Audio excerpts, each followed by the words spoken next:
So, good afternoon, debaters. So before we start the debate, I just want to say several announcements. Number one, don't forget to do POI. It is highly encouraged. And I'm going to do the timestamp as well to identify the 1 minute, 6 minute, as well as minute 7 and 7:20.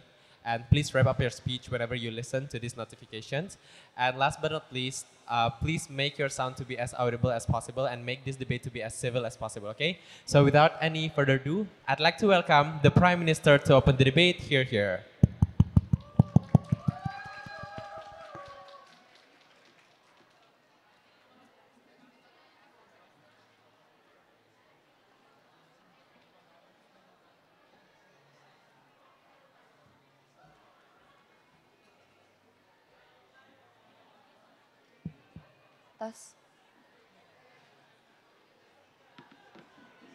I'd like to check if I'm audible clearly.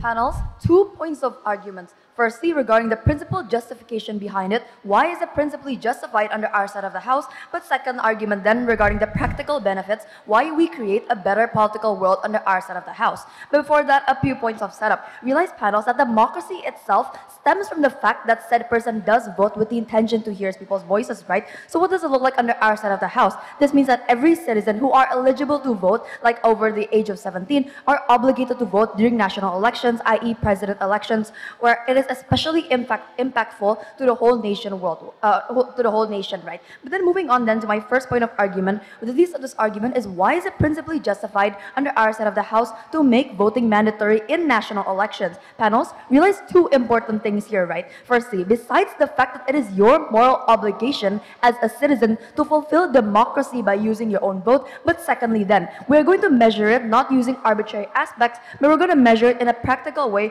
or utilitarianism way where it is based on the things that you are going to be impacted by, because the fact that you are very much impacted by the government, by the programs that these governments make. But two structural reasonings why then, regarding why is it principally justified in order to make voting mandatory in national elections under our side of the House.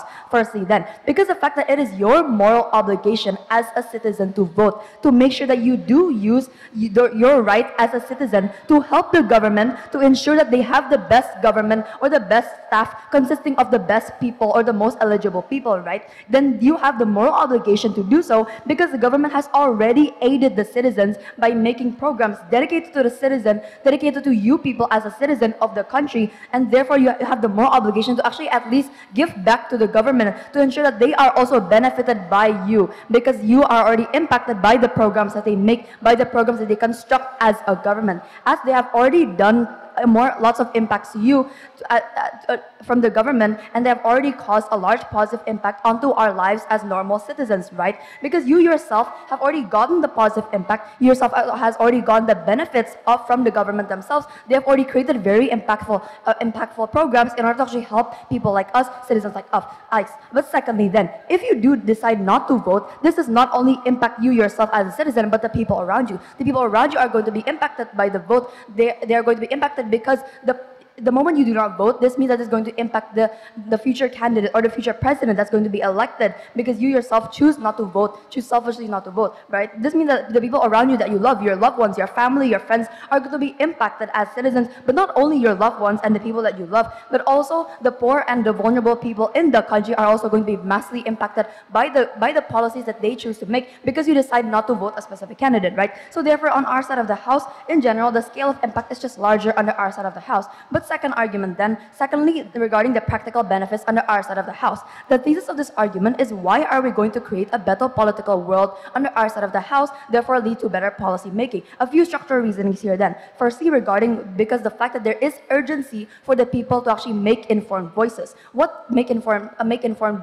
voting, right? So what does this look like under our side of the House, under side government? This means that people know that either way, they are obligated to vote. They know that whether they like it or not, they must vote at the end of the day. This means that it is in the interest of the people, it is in the interest of the citizens to make sure that their vote does not go to waste. So therefore, what's the impact here, panels? Two impacts here. Firstly, people now under our side of the house already have the urgency, they have a sense of urgency or have more urgency to better inform themselves about the choices that they are about to make. They have more incentive to actually study or research more about the candidates because they know for a fact that either way, at the end of the day, they must vote. So therefore, they want to ensure that their vote does not go to waste, because either way, they have to make it at the end of the day, right? So therefore, on our side of the house, it's just more likely for people to make more informed choices or more informed voting on our side of the house.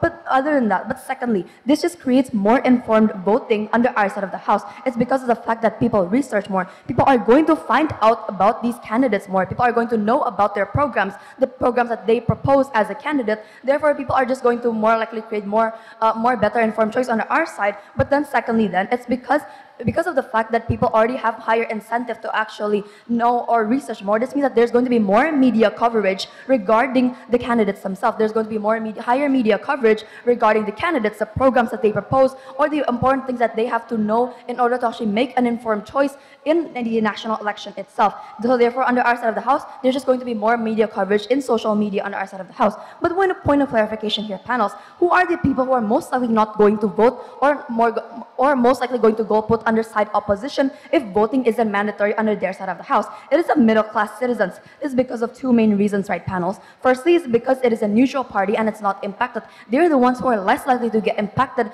by these people because their votes aren't bought, right? But secondly, then, what's going to happen? The impact here under side opposition, what's going to happen under their side of the house is because they are the ones, these middle-class people are not the ones whose votes are being bought due to giving out free food or free money or giving out money to the poor actually to buy those votes. These middle-class citizens are not getting these types of treatment. Therefore, they are the ones who are most likely going to not vote at the end of the day under side opposition. But realize the problem here. The main impact, it is a large problem under side opposition because realize that Indonesia as a country itself is filled with majority people who come from the middle class. People who are from the middle class that are impacted, those very people who are most likely going to not vote at the end of the day because they aren't impacted by these things such as giving out free food in order to actually buy their vote. This means that this is going to impact largely onto which candidate actually gets selected during the national elections. This means that they can easily just control who gets selected in national elections, which just leads to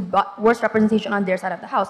So therefore, the impact under side opposition is twofold, right, panels? Firstly, this is just going to create bad representation under their side of the house because people in the country isn't properly represented, because people can easily sway the votes in majority, because as majority is a middle class citizens, they are the ones who are less likely going to vote at the end of the day under side opposition. This means that there's going to be worse representation under their side of the house, right? So therefore, in general, in a principle level, on a principle justification level, it just doesn't fulfill the principle of democracy as a whole, right? But secondly, then, the most important impact here, panel, on a practical level, this will create bad policy making because people are going to vote or are going to make their voting decisions based on what benefits the individual specifically the most. Such as if for example, I'm not going to vote because I don't get free food. This means that they're going to vote based on what impacts them the most as an individual, not who is the best candidate as a whole. So therefore, under their side of the house, this is going to create bad representation on their side of the house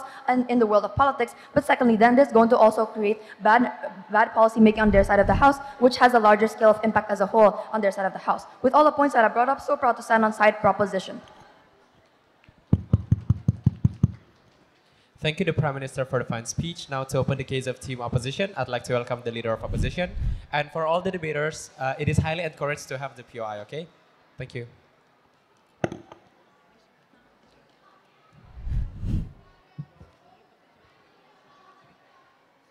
Okay, this is the leader of opposition. My preferred pronoun is he, him. And if you want to POI, just raise your hand. Starting my speech in 3, 2, 1. In ideal world, voting should be a personal right because vote is the represent of people's voices in the end of the day. In status quo, we can see what already we achieved. We believe there's two things. A healthy politics system where every candidate is already competing very well on campaign to be able to get a lot of votes by people's voice. And B, a freedom where people that not supporting anyone is able to not vote. What counter mechanism that we provide as side opposition? Two things. One, country is still encouraging people to voting for every society, just like what happening in status quo, when countries socialize people to always vote, etc., etc. Second, but in the end of the day, we are not forcing them or giving them sanction if they are not vote. We are the biggest mistake under governments out of the house. We are question their mechanism, like how you are obliged them to be able to make all of people across the country are able to elect. How you know about them, how you data them. We are pretty confused with their stance in the very first place. Our goal is very simple, where we want voting achieve its purposes and we want a healthier politics for Indonesia. Move on to my first point. In my first point, I will talking about why voting is personal rights of every people and why is it justified. What's the voting goal in the very beginning? There's two things that we believe. A, to be able to consider which candidate is the best that they should choose. For example, where they think Prabowo is the best strategic person for president, they will choose them in the very beginning. But B, if there's no benefit to you, if there's no trust on every candidate, it's their rights to not vote because they see there's no candidates to be supported in the very first place. How about the justification? Let's characterize first. Voting means you are supporting someone. So, as a good voters, you should able to put reasoning behind why you choose certain candidates. When there's no reasoning, meaning it will make people be a bad voters because they vote based on biases or just randomly vote because they are mandated to do so in the end of the day. But what happened under side government? Two things. One, people will become angry to government when they are forced to vote and they are in condition when they are not supporting anyone.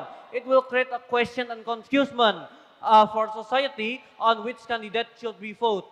No, thank you. Second, when they pick someone randomly because of forcing, in the future, when they see candidate that they choose, for example, is bad for the country, like the regulation is bad or something, it will create guiltiness of the people because why they choose randomly before because of the mandate that they grant.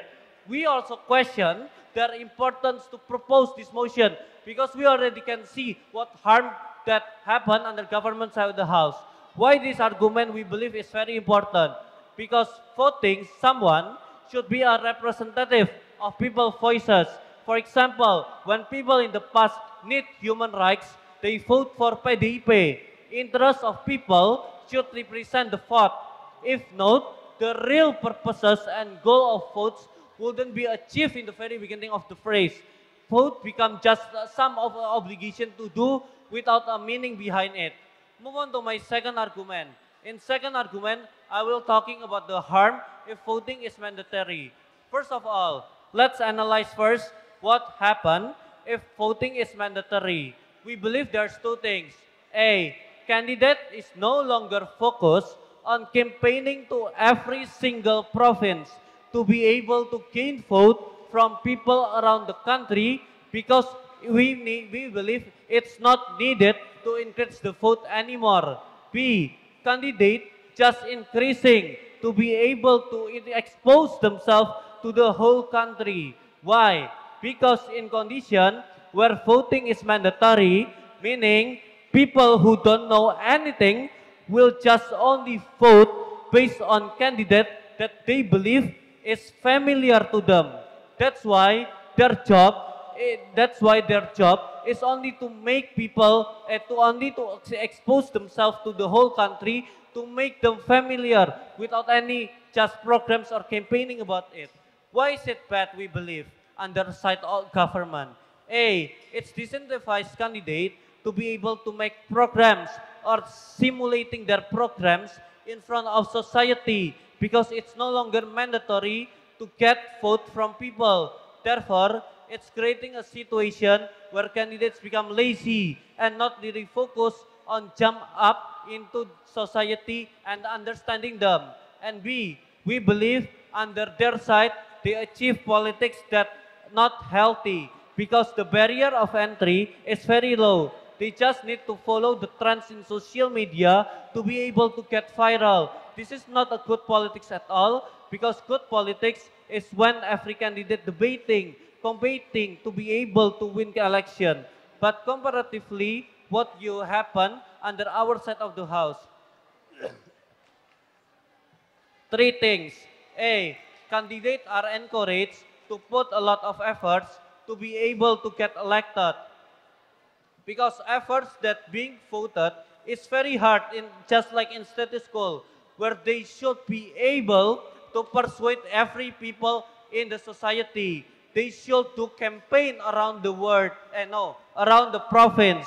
So they should be able to do so. And B, we believe, therefore, politics that we created is very healthy, because candidates should be able to understand what the people want.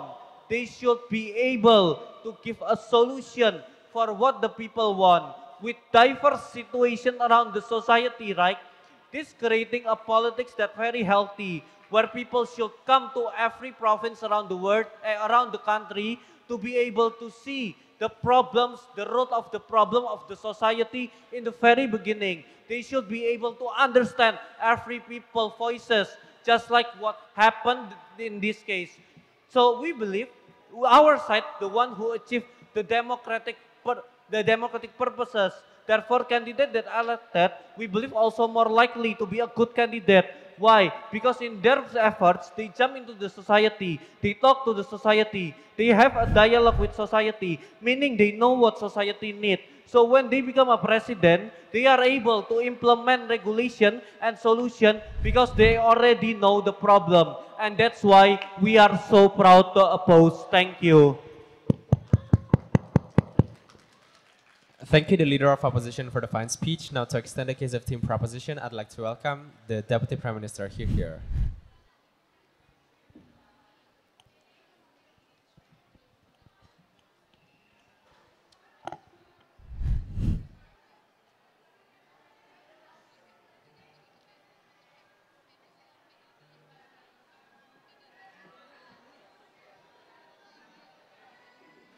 I want to test if I'm audible currently.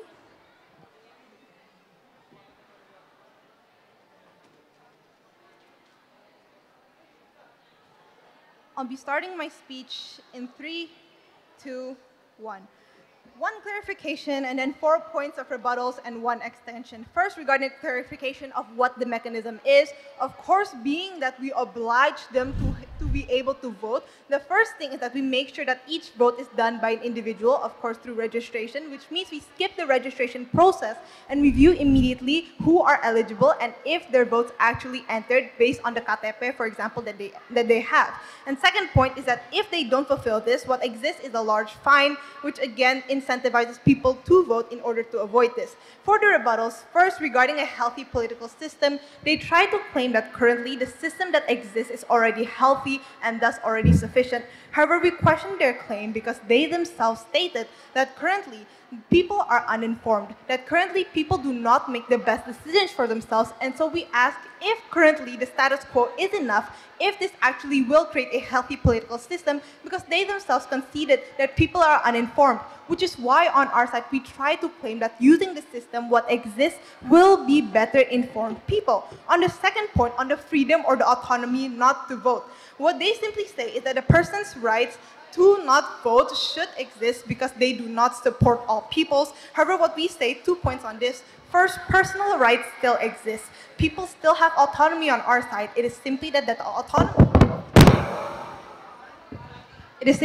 autonomy is channeled into having to choose between the candidates that exist. Because we ask this, even if one person does not support both candidates, it is not as though on their system the candidates can be changed. It is not as though those people who do not choose to vote will be represented. if anything, on their side, they will still have to choose between those two candidates, because in the end, those two candidates are the one who will win. So on our side, it is fine for us to say that it is fine for them to have to choose, because at least on our side, that actually creates the likelihood of them having to research, creates the incentive for them to be informed, because they know that regardless, they're going to have to choose between those two people. Either those two people are going to be their leaders. Third point on the importance, they claim that our side is unimportant to have this mandate. However, they themselves already acknowledge the importance of principally having democracy. Indonesia is a democratic party, and so we view that the importance of this system is only to better implement democracy, which thus creates a stronger democracy. What we try to submit is the fact that democracy is only as strong as people feel it, as how it feels for the average person. If, for example, the reason why democracy can fail is because people, where the power lies, do not care enough to have that democracy. And so what we say is that when the government does not care enough to listen to every single vote, to make sure that every single vote enters and every single vote matters, and thus every politician doesn't have the incentives to cater to every single person because they know that not every single person will vote anyways, what we view is that democracy is likely to fail on their side. If anything, they do not fulfill not only the principle of democracy, but they practically have less democracy as well. And so, OP has also not rebutted at all to the moral obligation that people have as citizens to have to vote. And not only that, they also have not rebutted as to why, for example, people will not be more informed on our side. And so we enter our substantive. Our substantive is on the point that government on our side must or will take better incentives in order to make voting as accessible as possible to all peoples, because they will mandate all peoples to have to vote. The crux of this argument is that when mandated, when the government themselves acknowledges that every single vote is important, what happens is that they will make it as accessible as possible. First off, this is feasible simply because this is only for national elections, the largest and most impactful kind of elections. This election happens every 5 years, and so we find it justifiable for the government to have extra effort, to have extra work in order to make sure that every single vote matters, because this is something that will affect the country for the next half a decade. And so what does this look like? The illustration is that when the government mandates this, they will of course take incentive in order to make it possible, make it easy, make it feasible for people to enter their votes. It looks like more political voting stations being made and spread out throughout the country. It looks like political education and public service announcement being made more frequently and being made to cater to all peoples. This looks and culminates into what basically is mandating political candidates to create better programs for all peoples, because they acknowledge that all peoples now have to vote, that they have to take in the interests of all peoples. So we flip their argument about better policies, because now at least the people, the politicians, the candidates have to acknowledge that all classes of all people in all of Indonesia will have to vote, and eventually they will have to create more inclusive programs, better programs, because on our side, not only will people be more informed, however, they also need to cater to the interest by itself.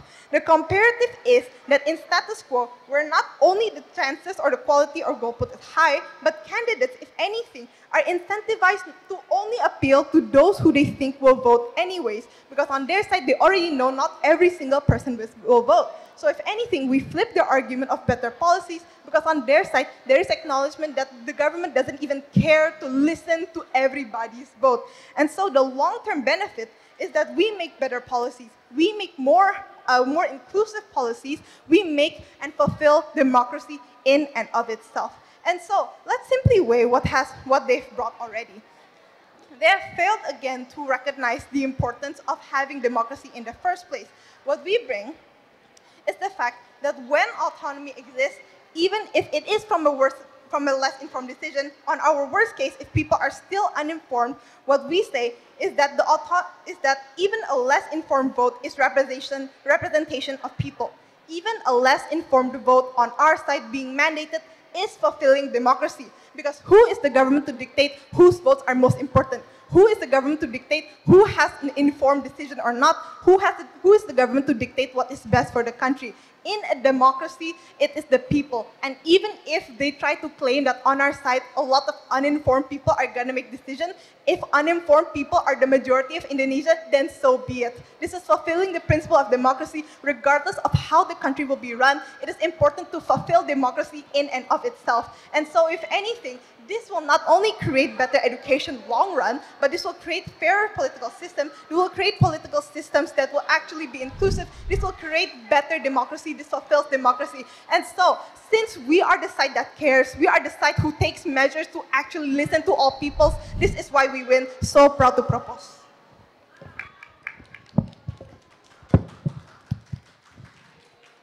Thank you, the Deputy Prime Minister, for the fine speech. One announcement before we are proceeding to the Deputy Leader of Opposition. Debaters, if you want to do POI, you can just stand up, raise your hand, and be audible, just say POI or objection, okay? So that the speaker can know that you're doing the POI. So yeah, without any further ado, to extend the case of Team Opposition, I'd like to welcome the Deputy Leader of Opposition, here.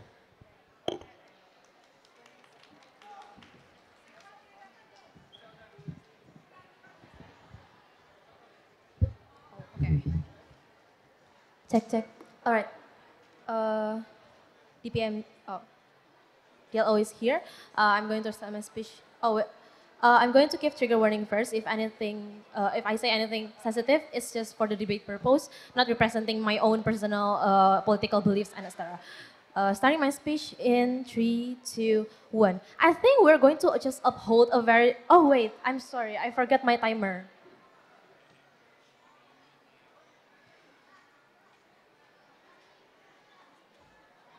All right. Starting my speech in 3, 2, 1. I think we're just going to uphold a very simple premise that respect is earned and not given. We think for a real government to actually get their citizens to participate inside of the political election or whatsoever, they have to actually gain their willingness to vote and not by forcing them using this whatever system is proud to oppose.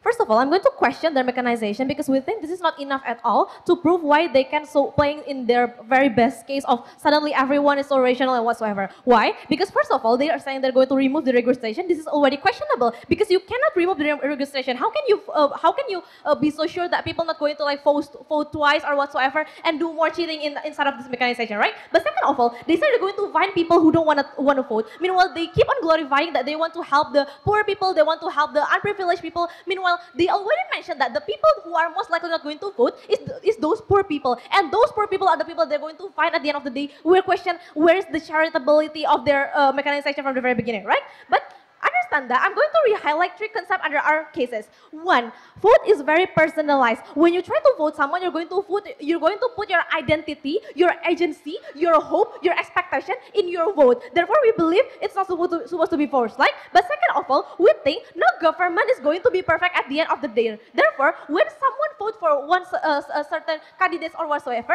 they're also going to become to be responsible for any kind of guilt if in the future the government is not succeed to fulfill their promises or whatsoever, right?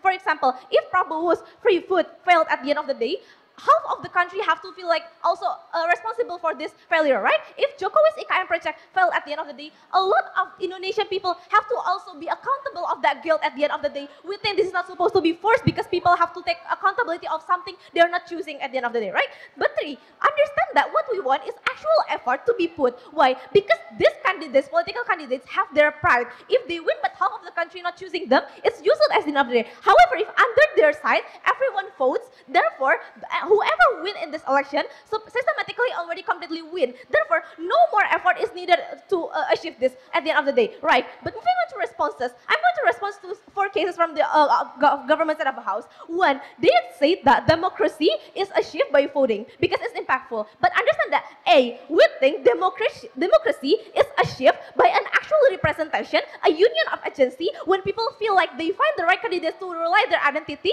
the urgency to actually vote for that people, because they understand that they're consciously affected by this. Therefore, we think the democracy is not just simply represented by the voting, but by people actually value that vote. And we think when they're choosing to not vote, they're valuing their vote by telling the country, you are not giving me the actual choice to choose. You give me the right to choose, but there is no option for for me to choose because that person not going to fulfill my expectation at the end of the day, I'm not going to choose. This is what we want as a democracy. People can actually shout their voice through their action, right? But moving on. They also thought that we have the moral obligation to vote because we want the best leader, because we have to give back to the country. 3 responses. A, no, because we're not choosing because we are obliged to choose. We vote because we have the instinct to survive. Not choosing, meaning that we're telling the country we're not going to get affected by this. You have to prove to me why the future system going to get affected by these candidates is actually that impactful to my life. Meaning that the country supposed to put more effort to the citizens and our citizens being forced to choose, right? But second of all, I question how can they're so sure if we vote we're going to get the best leader. Why? Because we're not going to choose someone because they're the best leader. We're going to choose someone who fits our subjectivity the most. We're going to choose someone that we think we're most alike with that person, not because that person is the best for the country, but because that person is the best for us. Therefore, we think at the end of the day, voting is always based on selfishness. This also makes me question why they believe that when we don't choose, we're being selfish, and it's a selfish that is unjustified. Because at the end of the day, you voting is meaning you're always selfish. You choose based on your personal agency, not based on the country's agency at the end of the day. But also understand that the third thing is the state don't have the right to force their people to vote. Why? We don't have to give back to the country because it's the country's moral obligation to give us what we want. Meanwhile, our vote is basically our right. We have the right to choose however we want to use that right, but the country don't have the choice to not fulfill its obligation to give us what we want, to give us the actual candidate we can vote because we believe in them. Therefore, we also question about their saying that under their side, people will study more. It will increase the political literacy. Hey, no, because they should mentally want to study for them to study because politics is a very complex thing. People have to work. People have to feed their family. They have to go to school. They have to do their other things. When people are just simply forced to vote, they understand that at the end of the day, I have to vote anyway. Why should I find a reason for me to choose? When you are not obligated,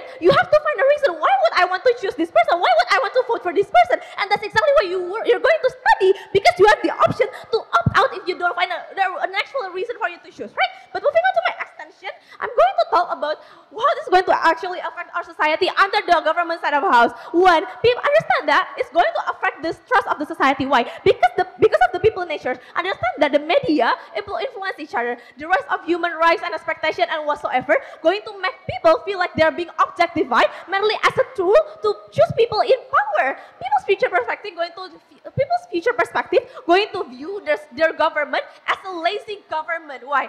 Because vote is actually showing what people need at that time. For example, some people choose their political party based on religion, or like buruh choose partai buruh because they're buruh, or people choose whatever candidates because they need that candidate. Not voting, proving that they don't find a person that can fulfill that need. Then when the country chooses to make that mandatory, meaning that the country creates a system as a jail for the people with no choice. We don't care if you don't find any choice here, you have to choose at the end of the day. Meaning that people will see, oh, my government don't really care about my voice, or they don't really care about my agency. Meaning that this is how people going to, the trust of the people to the government going to decrease, because instead of actually trying to educate them, the government only choose to just obligate them, and even worse, find them when they don't have any other choice. Now they have to lose their money as well. Meaning that this is going to just very, very short-termist, because all of those people in power understand that they will going to be elected anyway. They just have to make their face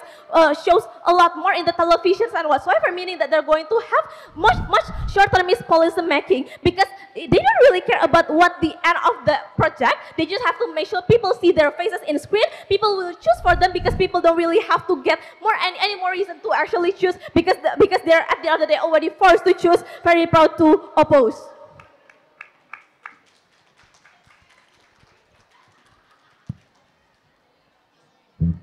All right, thank you, the Deputy Leader of Opposition, for the fine speech. Please, once again, POI, objection, is highly encouraged for the good quality of debate. So without any further ado, to close the substantive speech of Team Proposition, I'd like to welcome the government whip. Here.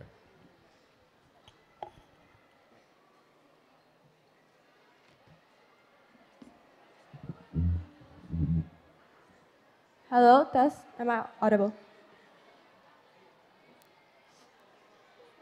Starting my speech in 3, 2, 1. Right, panel, so right off the bat, few flaws coming from side opposition. First, we think that it's completely unfair for opposition to frame this as a form, to frame our side as a form of forcing. Because we've told you, panels, from the get-go that people won't lose their voices on our side. You still obtain autonomy, and even more so on our side because of the different candidates that you have as an option to choose. You can choose as an option. So no, we don't completely take away, we don't completely rip away their freedom under our side. There is still a form of autonomy, but better under our side, because this is a form of autonomy in the form of democracy that we still preserve under our side of the house. But secondly, we flip that this is much, much worse under opposition side of the house, because we've told you that forcing to vote still exists under their side of the house in the form of like how presidential campaigns provide free food for like the lower class people as an incentive for them to vote, as an incentive and as an expectation for people to vote for these kinds of candidates, or how occasionally still in the status quo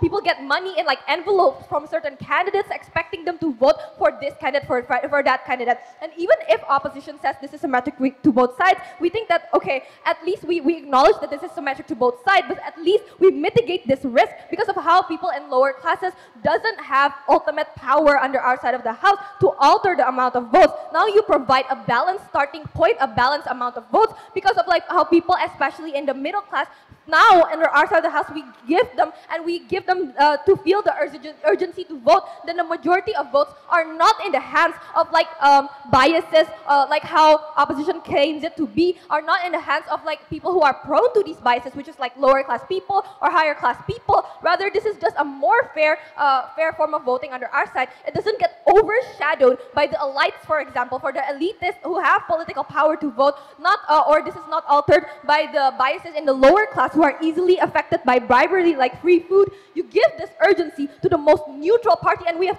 said this from on and on again panels, which is the middle class. But secondly, they bring about the fact that people vote based on biases when this is exactly a prominent problem under their side of the house. Like, are you saying that people who actually do vote, the people who are actually left to vote under their side, can suddenly think rational enough to not be bought or bribed by their votes? In fact, we flip. We actually have more rational people under our side, because now everyone becomes much more educated, because they feel the urgency to have to vote, because this is a mandatory. They feel the urgency to. They're not going to just go into like into national elections with no knowledge onto each and every one candidate. They're going to do some form of research, even if this is not in the form of extensive research. At the very least, this is going to like improve the amount of knowledge that people have on politics, and at least you diversify this under our side of the house. But thirdly, they assume that all voters vote based on selfishness, where not everyone votes for selfishness. You need to stop overgeneralizing opposition.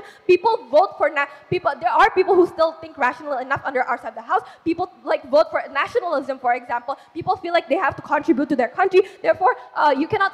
Please don't buy this large assumption and overgeneralization panels. Please don't buy their argument. But lastly, they brought about the fact that we don't improve political literacy when people because of the things like how people are too busy with their jobs enough to not do extensive research. When people literally vote for every 5 years, so this is not a problem under our side of the house. This is so no, people when national elections come will still do some kind of research, because they feel that urgency when this becomes a mandatory under our side of the house. Therefore, we still win under that clash. But moving on to the first clash, then. So irregardless of any practical benefit from both sides, side proposition has already won the fact that we're able to gather more voices, and that in and of itself fulfills the right for the people to voice out. That is what democracy is all about. This should be weighed higher, because there is already a definite principal benefit that proposition achieves, which is allowing all people to actually have a voice. The thing is, this simply does not exist inside opposition, because you give people an option to even think that they have an option to not vote. Once you give this option, you rip away their chance of like participating in democracy, irregardless of whether or not they can pick to vote or not, whether or not they're voted. Every vote matters. Now I will separate this clash into 3 parts. First, the importance of voting in this complex the importance of voting in this context as a moral obligation.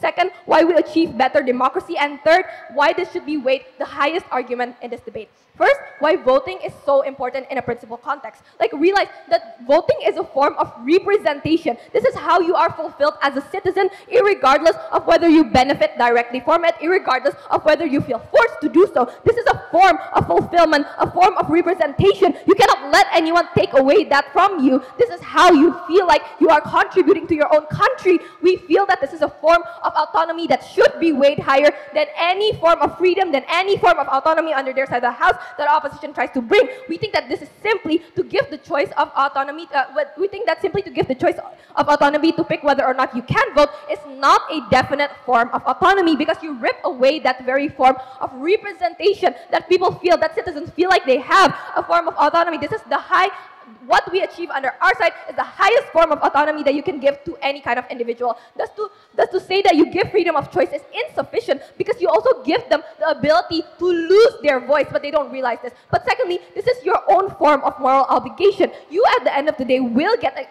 impacted by the programs implemented by the government. Like, you will get impacted by work and job slots, highly affected by politics and which president you choose. Your safety matters through your voice, your education system. Like, in the end of the day, you still have moral obligation to vote so long as you are still a citizen of this country, because you have to give back to the country you live in. But moving on to second clash, on the quality of politics as a whole. Panels, we feel the proposition has already won on scale of impact, even if you do not buy our principle. Like, we prove not only why this is urgent, but that we get a much larger impact by giving people a mandatory vote. Even if you buy their principle on like autonomy, that people are forced to vote, we still think that we will still win on a practical basis, and we are willing to take that trade-off, because the stake you are putting here, the stake the opposition is putting here is very high. The impact is on a national scale. So we think that our practical arguments should still be weighed higher than any principal argument that they try to bring. I will separate this clash to several parts. First, on the urgency to vote. Second, on the impact on the quality of national politics. And third, why this should be weighed higher than the principle of their argument. But first, people exclusively feel the urgency to vote, and this is why we get more political literacy under our side of the house, because if you are mandated, then it's just less likely that you have to vote with no knowledge of the candidates. You're going to look and do extensive research to each and every candidate. This in and of itself improves the quality of politics, because people become more knowledgeable under our side of the house, and people have the urgency to vote. Thus, so proud to propose. Thank you to Government Whip for the fine speech. Now, to close the entire substantive speech, I'd like to welcome the Opposition Whip. Here. Don't forget, POI is highly encouraged for the engagement of the debate.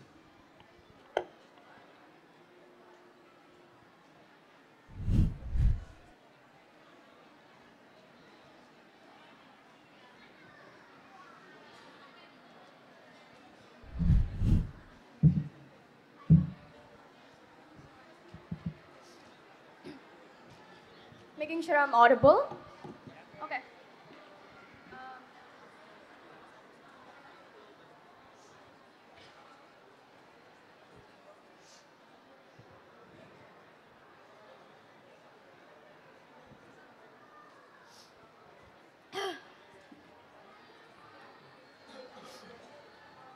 Starting my speech.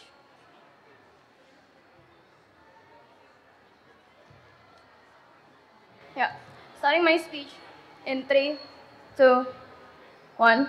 Panels, I'm going to put up some clarifications at the front of my speech, and then just go down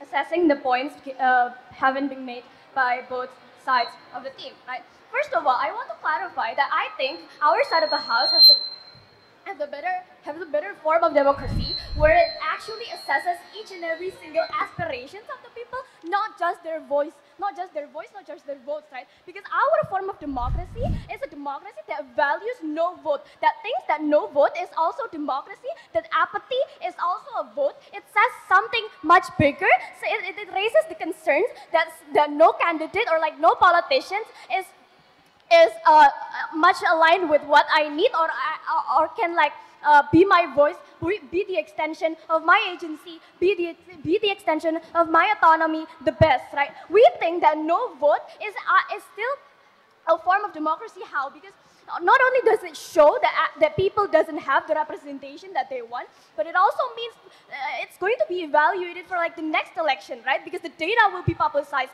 like conversations will be made. This can be analyzed, being that like, oh, maybe the two previous candidates was not enough for like the people, or like their policies or like their kindergarten and so on and so forth was not satisfactory enough for our people, and our people are disappointed, and so that's why they don't want to vote in, right? Our votes will coming from people that actually wants to vote and that actually feels that their candidates can be the extension of their needs and their voices in the parliament and so on and so forth for like the next 4 and 5 years. That's the tiredness of the situation that government side also agrees upon, right? But this also correlates into like when you are forcing these people, actually mandating them to make the closest approximation of their needs, which also happens under us. It's just that we have an opt-out choice, that when you don't feel satisfactory enough, you can just not vote, right? Under their side, you have to make the closest approximation of like the candidate that can actually be your voice. But then, exactly because voting and like voting like in an election is a very personalized thing, you will carry this guilt of having voted this person that was like the closest approximation for you, and also for you to not be fined by your country that is mandating this voice. You will carry the guilt of like the failures of your candidate that has been elected throughout your lives, throughout like the next 4 and 5 years, or to however long their bad policies actually encroaches upon, right? But secondly, I will talk about like, let's just reassess the voices that will be made under their side of the house, right? They want to champion that they are actually tapping into like the middle class people that has the most no vote, or like the easiest to go output, because you cannot buy their vote. You cannot buy their voice, but they can also not be, they're not like active participants in politics, right? First of all, no, I don't think so, because middle class people are the biggest demography in our country, meaning that news or like cases of anything regarding policies is going to impact the middle class people the most, meaning like people watches the news, and what comes upon the news is the concerns of the middle class people. It's the business of middle class people, meaning more political. I think like just on that note, political activity from like the middle class people is actually pretty high, right? They're like the demography, the limit of demography, which has access to like political information through the internet, or like through good education and so on and so forth. So I think at that point, their political buy-ins is already pretty high. They're already pretty concerned with the state of our nation, right? And under our side, I also want to clarify that like golput is still shunned upon. Political participation is still encouraged, and like political facilitation still exists. It's not necessarily just because you're mandating it and like putting out a fine in front of these people that you are suddenly going to like increase political facilitation. Why would you do that under our side is my question. Like, I still think it is still incentivized by the government for people to vote, for people to participate in like the democracy. That's why we have the term pesta democracy and at the very first place, right? But to add to that, like, their incentive to vote will be made under the pretense of like cheating, right? Because like, it's so much easier for people to just tap into like the gray area, which we will classify as like the lower class people, or like just any people with like the lowest like political buy-ins. Those people are the easiest to buy under their side of the house, exactly because there is a fear of being fined if you're not voting, right? So what will you do then if you already feel like no political candidate is according to your voice? You are so far alienated from political activity and so on and so forth. So then what you want to do is you still want to avoid the fine because you're part of like the lower class system. You don't have money to pay the fine, and so you will vote, but you will vote with the most benefit you can access, meaning you will just sell your vote, right? Your candidates have the incentive to tap into like these lower class people, not only just from like providing foods, but to also buy their votes, right? And exactly under their side, this class of people that don't want to vote anyway will need to vote, right? But then they will ask what will they gain out of it, because political activity is already not in their lane. They would rather get paid by doing this activity, right? And so I think cheating and like buying out votes will happen more under their side of the house. And we give you the fact that like candidates will be a lot lazier under their side of the house, right? Because the barrier of entry to like get the most vote possible is only through like increasing brand awareness. And these are doing things, doing cheap tricks like pushing out the most media possible, participating in the most trends possible, and so on and so forth. Panels, our vote matters so much to us because it's our form of giving away our autonomy and our agency for the next 4 to 5 years for these powerful people to actually gain control over the policies you make, over the state of the world that you are being subjected into. And so we think people have the right to actually opt out of bad choices. And so their opting out is also a voice saying that your choices are awful. I don't want to opt into it. I don't want to be pursued into that guilt. I'm not going to give out my autonomy on that. Their democracy is a democracy that only champions maximalization of numbers, not of actual utility. They will not produce the policies or like the legislations that the people actually need. Candidates have no incentive to actually listen to the people because it's a lot more easier to ask people for their votes under their side of the house in fear of fine. We are proud to oppose. Thank you, the opposition whip, for the fine speech. Now to open the reply speeches, I'd like to welcome the opposition reply. Here.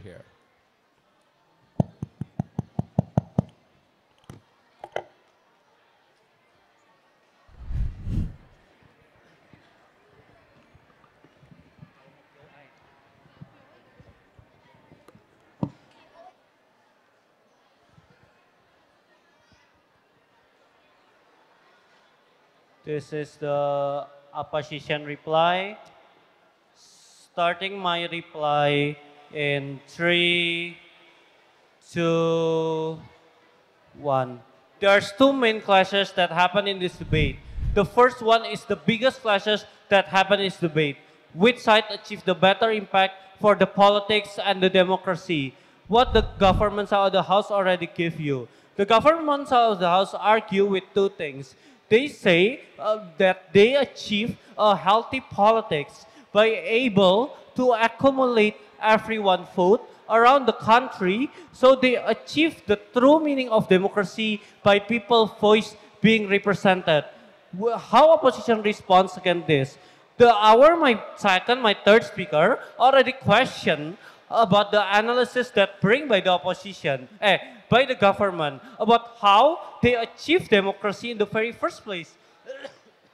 Because when they don't care to vote, and when they vote randomly or just on biases, on familiarity or something that I already provide before, because what the purpose of vote if there's no meaning or justification behind it? How about the second point? They say also they achieve the better candidates with a better policy making, and they achieve the better politics literacy on everyone. How opposition responds? We also question their analysis in the very beginning of my second speaker, where how by everyone's vote, with some of the vote is just picked random and biases, how achieve you better candidates? I don't know why, like how the opposition side of the house is always government side of the house is always playing in their best case and never engaged to our case in the very beginning. How about the weighing, ladies and gentlemen? The first one about the politics. We already say to you that government argue that they achieve democracy by getting everyone's voices. We already question that what the true meaning of the democracy, where I don't think government can achieve how vote that they accumulated is showing people interest in the very beginning. Opposition already argue that we achieve candidate able to compete as policy and better democracy by we get vote that based on quality, where everyone have reasoning to vote. So, in terms of step-by-step analysis and importance, we believe we are better to achieve better politics and democracy. And how about the second weighing about benefit? The opposition already argue that we achieve a good candidate because when they already jump into the society, they know the condition of the society, so they are able to implement this regulation when they are elected. But how government argue that they are able to somehow achieve good policy making, educating people and political literacy? We argue that they are only playing in their own imaginative world without step-by-step analysis on how you achieving this benefit in the end of the day. Second classes, which side more justified? The opposition already argue that it's justified vote as a personal rights because voting means you supporting someone. So if you're not supporting someone, it's very justified to not vote because it's not represent people voices. How about the government? The government saying voting is a moral obligation because country already provide policy that benefited their citizens. But we as a opposition, we already say to you, we question their analysis again.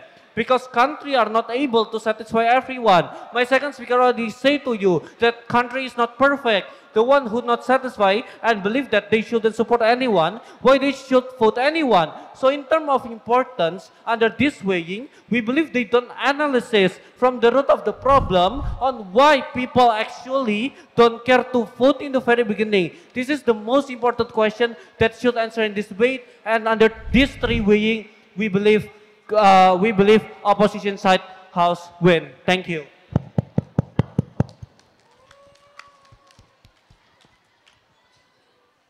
Thank you, the opposition reply for the fine speech. Now to close the entire debate, I'd like to welcome the government reply here.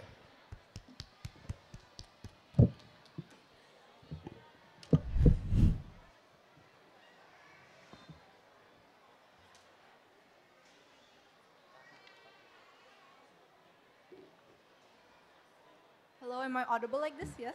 Okay.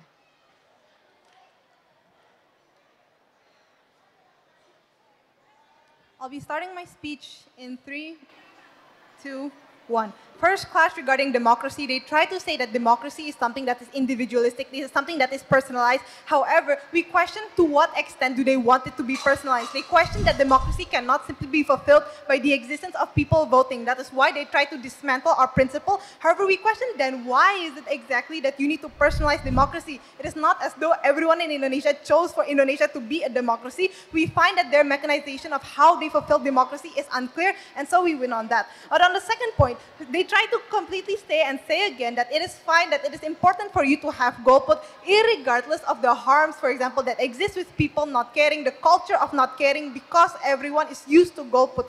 Well, however, we question then, even if people do golput, even if they do choose not to support anyone because they think that nobody is a complete or good candidate, our second and our third has already stated that this does not even represent their people. Even if they choose to golput, it is not as though you can immediately change the candidates in that debate. We find that it is useless for them to even argue for the value of golput when, if anything, you are only creating an area where people are even more likely to not care because they just think, oh, people don't even care, people don't even support, I don't even support anyone, and so they're not even going to try for the next elections either. But even then, their second has already stated that Gov is more incentivized on our side to create better, more educated areas to ensure that our policies work. All of their benefits are contingent on the fact that people care enough to vote, that people somehow care enough to be incentivized, and if people don't care, then it's fine for them to not even try to vote at all. We do not find a justification as to why that's okay, because governments should care irregardless. It's already been stated through their first until that third that even if, for example, people are not informed, people do not care, that does not mean that the government should also not care. It does not mean that the government should not even try to satisfy, to not even try to fulfill that democracy on people who really do need to vote. And so what we ask then is that if they try to say that golput is the better option, even though people already will be shunned for it on their side, we ask then, why exactly is it wrong for people to simply have to vote? They try to frame it as a negative thing by saying forcing, by saying taxing, by saying that this is an unfair thing. However, it's already been stated that the government has a right to do this because people have a moral obligation to do so against and for the government. No rebuttals on their side, simply because it is a utilitarian relationship between between the people and the government. We have yet to do this. We are allowed to do this. This is not suddenly debunk our argument because they think that it is unfair. On the second point on informed voting, the one thing that opposition has failed to prove is why exactly people will be more informed on their side. On their side, if anything, people who care will already care. People who don't care will just not care. Their main issue is against buying and selling votes. On our side, what we view is that this is simply unlikely. Why? Because if anything, people who care enough to vote on their side are the people who have their votes bought. It is not as though in status quo, no people are buying or selling votes. And so we find that it will still happen on their side. At worst, this is symmetrical. At best, government at least has more programs, it has more incentives like brought by the second to prevent this from happening because they acknowledge that every vote matters. And anyways, on informative voting, yes, this will still exist because people we view, rational people have the common sense to vote. As the third has brought, not everyone is selfish and only vote for their own reasons. Not everyone is like that. There are multiple people. There are people who still care and vote for nationalism. There are people who care because they simply care about politics, because they care about the policies. And so they know that if at their side they need to vote anyways, we find it likely, we find it okay to claim that on this point at least people will be more informed, people will want to be more informed because they do not want it to go to waste. And so what we complete in this debate is not only on the fact that they fulfill democracy on government, that not only do governments actually do incentives, feasible incentives in order to ensure this vote and to make sure that people have their autonomy recognized and done. However, what also exists on government is a world in which not only people will be more informed to vote, but people in government will also try. And so we're so proud to propose in grand finals. Thank you, the government reply for the fine speech. With that being said, the grand final round is concluded. Please give a round of applause for both of our grand finalists. So yeah, with that being said, the judge is going to deliberate to decide and may the best team wins the debate, and I give it back to our moderator. Thank you.